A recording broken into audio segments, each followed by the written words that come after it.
Hey everybody, this is Junebug coming at you again. This time I'm going to discuss the quotient rule.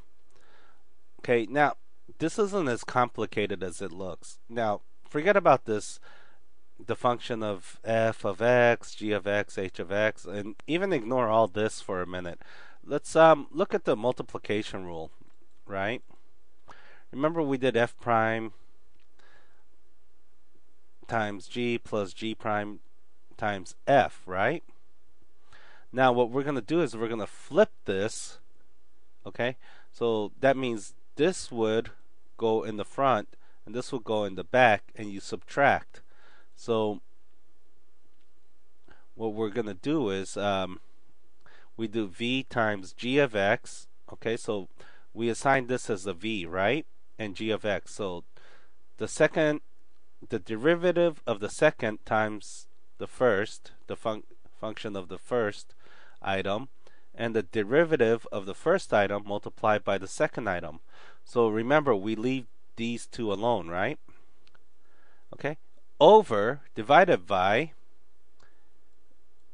the quantity of the second item squared. So let's just make this I'm sorry, this should be h prime x or v. Okay, so let's make this h prime x again. Oops.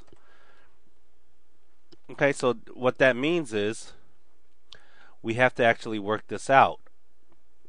Okay, so we have to get the derivative.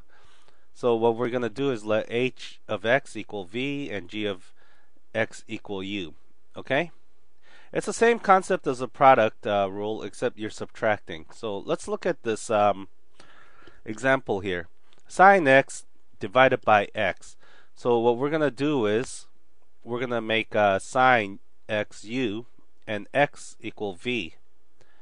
Okay? So the first thing we're going to do is remember this concept here. Prime h of g minus g prime g times h, right? So it's a minus here. The product rule, it's a plus divided by h squared. Okay? So ignore the function. So remember the product rule, multiplication rule, x squared. Okay, so guess what? This is just a plain old x, so this will become a 1. And since we're multiplying g, okay, or u, this would just be sine x, so you leave that alone. Remember, you leave the second item alone. Okay? Then we have sine x, so it's going to have to be g prime, right? So sine x becomes cosine x. So if we look back here, sine x becomes cosine x. Okay?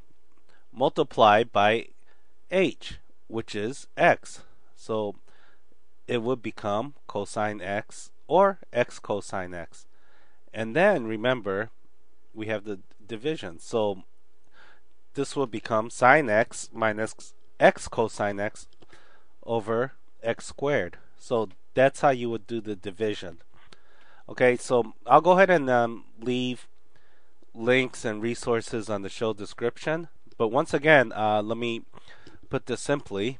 Okay, prime h prime times g minus g prime times h divided by h squared. So what you want to do is you want to do g first, right?